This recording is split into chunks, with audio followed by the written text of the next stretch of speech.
کا مطلب یہ نہیں کہ اس کے گھر تک جاتا ہے یہ. اسی طرح مسلک اعلی حضرت، اگر اعلی حضرت کے نام سے مسلک بنایا گیا ہے تو یہ نہیں ہے کہ وہ اعلی حضرت کے گھر تک لے جا رہا ہے، راستہ تو مدینے تک ہی جائے گا.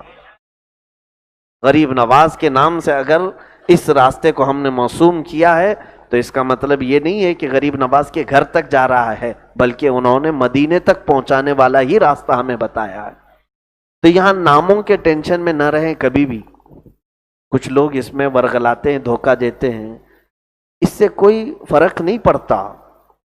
آپ کے اس کی مثال ایسی ہے جیسے ہمارے باہر کا راستہ ابھی پتہ نہیں کس نام سے ہے، لیکن چند دنوں کے بعد کوئی نیتا آئے، دیکھا انہوں نے اوبڑ کھابڑ ہے، ساری چیزیں ادھر گڈھے پڑے ہیں ادھر گڈھے پڑے ہیں، تو انہوں نے کیا کیا، فنڈ پاس کروا کر کے روڈ کو صحیح کروا دیا، اچھا کروا دیا. جو برسوں سے روڈ صحیح نہیں تھا اس کو انہوں نے اچھا کر دیا.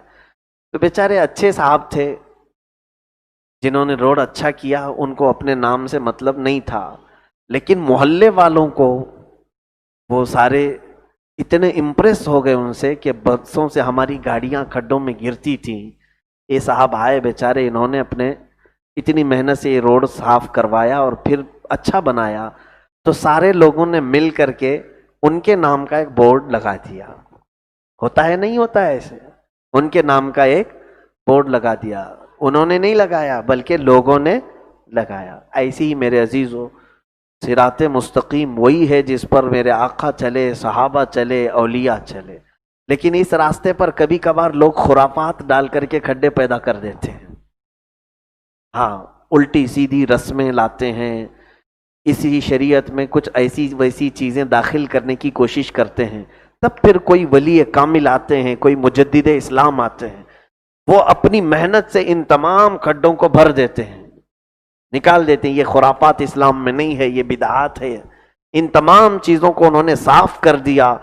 اعلیٰ حضرت فاضل بریلوی رضی اللہ تعالیٰ عنہ، آج سے 100 سال پہلے کے بزرگ، انہوں نے پوری زندگی محنت کی. اس وقت جتنے فتنے داخل ہوئے تھے، کوئی کہہ رہا تھا میرے آقا صلی اللہ علیہ وسلم مر کر مٹی میں مل گئے، معاذ اللہ، تو انہوں نے کتنا بڑا کھڈا کھودا تھا، اس کھڈے کو بند کیا انہوں نے. کوئی کہہ رہا تھا ان کو تو پاگلوں اور بچوں جیسا علم ہے، معاذ اللہ، اس کو اعلیٰ حضرت نے بند کیا. کتنے خرافات آتے گئے، کچھ جاہلوں کی طرف سے، کچھ مشرکین کی طرف سے. ان تمام کو انہوں نے اپنی زندگی پر لکھ کر کے کتابوں سے، تحریروں سے، تقریروں سے، اپنے شاگردوں سے اس کا قلعہ کما کیا. تو بعد میں آنے والوں نے فخر سے یہ کہا کہ یہ جو صاف راستہ آج دکھ رہا ہے، یہ وہی راستہ ہے جس پر میرے آقا چلے تھے، میرے صحابہ چلے تھے، لیکن اس میں بہت سارے لوگوں نے کھڈے ڈال دیے تھے. اعلیٰ حضرت رضی اللہ تعالیٰ عنہ نے ان کو صاف کیا، اسی لیے اس راستے کا نام مسلک اعلیٰ حضرت کہا جاتا ہے. یہ کوئی نیا نام نہیں ہے. کسی کو اگر نہیں لینا ہے مت لو، زبردستی تھوڑی نہ ہے. آپ مت لو نام، چڑو مت کسی چیز سے. آپ کو اگر مسلک اعلیٰ حضرت نہیں کہنا ہے، اسلام کہو، اسلام ہی تو ہمارا دین ہے. فخر سے کہو آپ اہل سنت و جماعت، یہی ہمارا دین ہے. لیکن اس نام سے خواہ مخواہ چڑنا اور کڑنا، اس میں آپ کی طبیعت خراب ہوتی ہے، اچھا نہیں ہے، یہ ہاضمہ بھی خراب ہوتا ہے. تو اولیاء کاملین نے جو خدمات کی ہیں، جو محنتیں کی ہیں، ان کا نام اگر رکھ دیا گیا ہے تو یہ کوئی عیب کی بات نہیں ہے. اب دیکھیں، یہ 4 لوگوں کا ذکر اللہ نے فرمایا، نبیوں کا، صدیقین کا، شہیدوں کا اور صالحین کا. یہ انبیاء اکرام علیہ السلام کون سے راستے پر چلے تھے، اب یہ بھی تو معلوم کرنا چاہیے. یہ تو اللہ نے فرمایا جس راستے پر یہ لوگ چلے اسی راستے کو صراط مستقیم کہتے. اب یہ بھی معلوم ہونا چاہیے کہ کون سے راستے پر چلے تھے. سارے نبی 1,24,000 کم و بیش نبیوں کو دیکھیں گے، ان کا راستہ سچ کا راستہ تھا. پوری زندگی بھر کسی نبی سے کسی نے جھوٹ نہیں سنا. اس کا مطلب ہوا سچ بولنا، یہ صراط مستقیم ہے. پورے انبیاء اکرام علیہ السلام، آدم علیہ السلام سے لے کر میرے آقا صلی اللہ تعالیٰ علیہ وسلم تک جتنے نبی آئے، انہوں نے حلال کھایا، حرام سے پرہیز کیا. ان کے لیے جو جو شریعتیں اللہ تعالیٰ نے مقرر کی تھی اس پر پورے کامل طریقے سے عمل کرتے رہے، صبر کیا مصیبتوں پر، اللہ کی نعمتوں پر شکر کیا، یہی راستہ ہے جسے صراط مستقیم کہہ رہے ہیں۔ اسی طرح سے جس نے اپنی زندگی کو ڈھال لیا وہ صراط مستقیم ہے۔ انبیاء کرام علیہ السلام میں انہوں نے کبھی بد نگاہی نہیں کی کسی کے ساتھ۔ یوسف علیہ السلام کے ساتھ معاملہ ایسا پیش بھی آ گیا کہ آپ ایک بڑے محل میں آئے زلیخا کے ہاں، زلیخا آپ پر فدا ہو گئی تھی، کمرہ بند تھا، زلیخا نے ارادہ کیا یوسف علیہ السلام کی طرف بڑھنے کا، یوسف علیہ السلام نے اپنا دامن بچایا جبکہ کوئی نہیں تھا وہاں پر، زلیخا نے آپ کا دامن پیچھے سے پکڑ کر کھینچا تو دامن پھٹ بھی گیا۔ قرآن پاک میں 13ویں پارے میں پورا واقعہ موجود۔ یوسف علیہ السلام وہاں سے اپنی ساری چیزیں بچا کر کے باہر نکل آئے، اور پھر مفسرین نے فرمایا نبیوں کے دامن میں پیوند تو ہو سکتے ہیں لیکن گناہ کا دھبا نہیں ہو سکتا، گناہ کا دھبا نہیں ہو سکتا۔ وہ پیوند لگے کپڑے تو پہن سکتے ہیں لیکن گناہ ان کے جسموں پر کبھی آ نہیں سکتا۔ اب پتہ یہ چلا کہ جو ایسی سچویشن میں آ گیا کہ اس پر گناہ مجبوراً ڈالا گیا ہے، وہاں سے جو اپنے آپ کو بچا کر لے گیا وہ یوسف علیہ السلام کے راستے پر چل رہا ہے، یہی صراط مستقیم ہے۔ نبیوں کے راستے پر جو چل رہا ہے وہ صراط مستقیم پر چل رہا ہے۔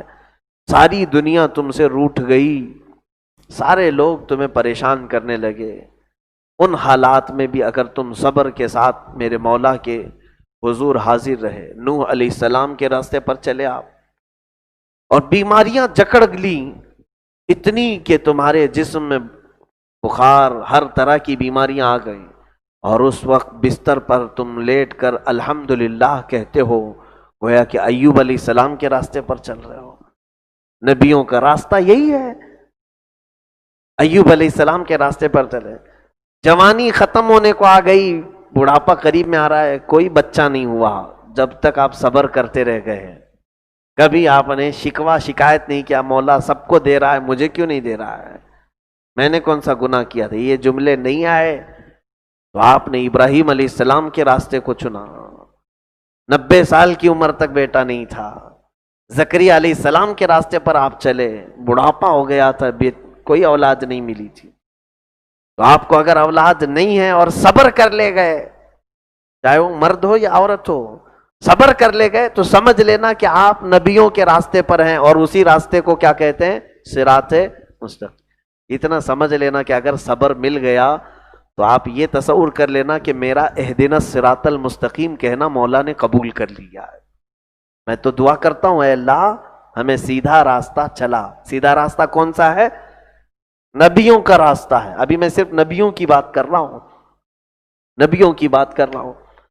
آپ حلال کمانے کے لیے نکلے، کبھی پتھر اٹھائے، کبھی عمارتیں تعمیر کی، کبھی کپڑے سیے، کبھی تجارت کیا، یہ سب نبیوں کے کام ہیں، یہ سب نبیوں کے کام ہیں۔ آپ ان راستوں پر چل رہے ہیں۔ کوئی درزی ہے تو گویا کہ وہ ادریس علیہ السلام کے راستے پر چل رہا ہے، حلال کما رہا ہے۔ معماری کر رہا ہے، وہ ابراہیم علیہ السلام، اسماعیل علیہ السلام کے راستے پر چل رہا ہے۔ لوہے کا کام کر رہا ہے، وہ حضرت داؤد علیہ السلام کے پیشے کو اختیار کیا ہے۔ تو یہی صراط مستقیم ہے، لیکن ان میں کبھی نہ جھوٹ آئے نہ کبھی جھوٹی قسم آئے، یہ پیشوں کے بات آئی۔ اپنے دامن کو دھبوں سے بچا لینا، کیچڑ کے نہیں گناہوں کے، یہ نبیوں کا راستہ ہے۔ زندگی بھر سچ بولنا یہ نبیوں کا راستہ ہے، اور پھر اس پر حق بولنا یا اور صراط مستقیم پر چلنے والوں کی بڑی علامت ہے۔ حق بولنا۔ حضرت یحییٰ علیہ السلام 33 سال کے جوان ہیں، ان کے زمانے کا ایک بادشاہ 2 بہنوں کے ساتھ ایک ساتھ شادی کر لیا، 2 بہنوں کو ایک نکاح میں رکھا، جبکہ یہ ہر شریعت میں حرام رہا ہے۔ 2 بہنوں کو جمع کرنا یعنی نکاح میں آپ کی جو عورت ہے اسی کی بہن کے ساتھ، اپنی سالی کے ساتھ بھی نکاح کر لینا ایٹ اے ٹائم، ایک ہی ٹائم میں۔ ہاں اگر پہلی کا انتقال ہو گیا اور اس کی یعنی انتقال کے بعد دوسری بہن سے اس کی نکاح کر رہا ہے تو کوئی حرج نہیں، لیکن ایک نکاح میں 2 بہنوں کو جمع کرنا اشد حرام ہے۔ یحییٰ علیہ السلام کے زمانے میں ایک بادشاہ تھا، اس نے کیا آپ نے کہا کہ یہ حرام ہے اللہ کی شریعت میں، بادشاہ کو جلا لایا، اس نے گرفتار کروایا، کس کو؟ اللہ کے نبی کو، یحییٰ علیہ السلام کو۔ کہا کہ تمہیں معلوم نہیں، تم نے فتویٰ میرے خلاف دیا ہے، میں بادشاہ زمانہ ہوں، وقت کا سلطان ہوں۔ سیدنا یحییٰ علیہ السلام نے فرمایا ہاں تو وقت کا بادشاہ ہے، میں بادشاہ اعظم کا حکم سنا رہا ہوں، میں میرے رب ذوالجلال کا حکم سنا رہا ہوں۔ اس نے کہا تم مارے جاؤ گے۔ حضرت یحییٰ علیہ السلام نے کہا میں حق بولنے کے لیے پیدا کیا گیا ہوں، میں حق بولنے کے لیے پیدا کیا۔ یہاں تک کہ اس بادشاہ نے حضرت یحییٰ علیہ السلام کی گردن الگ کر دی، نبی کی، اور آپ کا جسم الگ کر دیا اور سر الگ کر دیا۔ ایک بڑے سے تھال میں سر لا کر کے اس کے سامنے رکھا گیا، اور جسم مبارک حضرت یحییٰ علیہ السلام کا کہیں اور ہے۔ وہ بادشاہ یحییٰ علیہ السلام کے سر کو مارتا اور کہتا ہے تیری بھری جوانی تو اگر فتویٰ میرے خلاف نہ دیتا تو عیش کرتا، تو نے خواہ مخواہ یہ اتنی بڑی مصیبت اپنے اوپر مول لی۔ تو ان کے کٹے ہوئے سر سے بھی آواز آنے لگی اے بادشاہ سن لے، اب بھی یحییٰ یہی کہتا ہے ایک نکاح میں دو بہنوں کو جمع کرنا تیرے لیے حرام ہے، حرام ہے، حرام ہے۔ وہ انبیاء کرام علیہ السلام بعد وفات بھی حق بولتے رہے، جو زندگی میں حق بولتا رہا وہ صراط مستقیم پر ہے، کیونکہ نبیوں کا راستہ ہے۔ یہ آیت یہی چل رہی ہے نا، صراط مستقیم کسے کہتے ہیں؟ جس راستے پر نبی چلے، صدیق چلے، شہید چلے، صالحین چلے۔ اگر میں خالی نبیوں کی بات کر دوں تو بعد والے سب انہی کے راستے پر چلے ہوئے لوگ ہیں۔ صدیقین کا کوئی الگ سے راستہ نہیں تھا، وہ نبیوں کے راستے پر ہی چلے تھے۔ شہیدوں کا کوئی الگ راستہ نہیں تھا، وہ صدیقین کے راستے پر چلے۔ صالحین اولیاء کا کوئی الگ راستہ نہیں تھا، وہ شہیدوں کے راستے پر ہی چلے۔ تو پتہ یہ چلا کہ نبیوں کا راستہ اگر معلوم ہو گیا تو ان سب کا راستہ بھی معلوم ہو جائے گا کہ یہ کون سے راستے پر چلتے تھے۔ یہ بہت تفصیل ہے میرے عزیزوں، سارے نبیوں کے راستے اگر میں آپ کو کہاں کہاں لے جا کر کے بتاؤں، ایک نبی جو کامل ہیں ان کا راستہ معلوم ہو جائے، جن کے راستے پر پوری دنیا چلنے کو فخر محسوس کرتی ہے، اسی رسول کے متعلق قرآن نے کہا لَقَدْ كَانَ لَكُمْ فِي رَسُولِ اللَّهِ أُسْوَةٌ حَسَنَةٌ۔ اے لوگو، رسول کی، اللہ کے رسول کی زندگی تمہارے لیے بہترین آئیڈیل ہے۔ وہ جس راستے پر چلے وہ راستہ پکڑ لو، اسی راستے پر سارے نبی چلے ہیں، صدیقین چلے ہیں، شہداء چلے ہیں، صالحین چلے ہیں۔ تو میں یہ کہہ رہا ہوں 1,24,000 نبیوں کا راستہ بتانے سے میں بہتر سمجھتا ہوں کہ سید الانبیاء کا راستہ آپ کو بتا دیا جائے، وہ میرے آقا صلی اللہ تعالیٰ علیہ وسلم، اس لیے کہ آپ سے اکمل کوئی اور نہیں، آپ سے اجمل کوئی اور نہیں۔